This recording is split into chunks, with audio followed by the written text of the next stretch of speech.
Hi guys! For today's video, ngayon pong araw na ito ay magsisimula na po ang aming pagtatanim ng mga gulay dito po sa aming munting bahay kubo. At ito nga po si Papa Aris ay nakapaghanda na ng aming tataniman.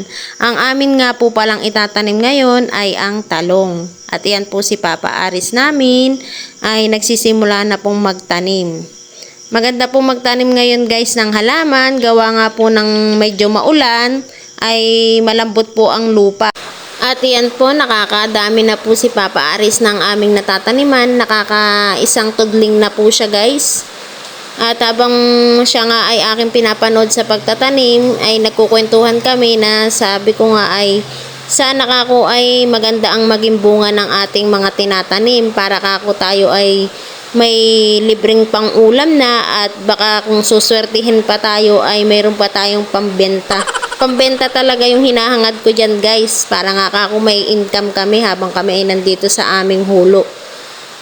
At yan guys, tinutulungan ko na si Papa Aris na magtanim ng talong. Habang siya ay naghihimay ng itatanim, ako naman ay naghuhukay. Sabi nga nila, kailangan ay lagi tayong magtulungan para sa ikakaginhawa ng ating pamumuhay. Wow. Drama yan guys.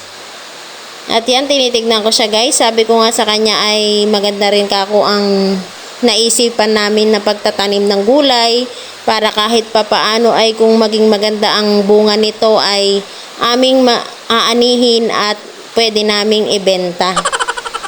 Nagsimula nga pala kami guys ngayong araw na to ng pagtatanim ng talong. At bukas naman ay aming itatanim yung aming mga ibang gulay. Kami rin po guys ay may okra, sitaw, kalabasa, at mayroon din kaming pipino guys na itatanim para iba't ibang klaseng gulay ang aming itatanim dito sa aming munting bahay kubo.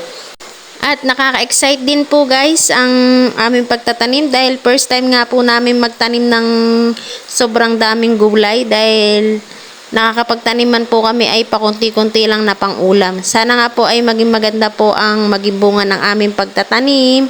At yan po guys, nasa huling tudling na po si Papa Aris. At malapit na po kaming mayari. At yan po guys, Wow. ang aming naitanim na mga talong. Thank you for watching.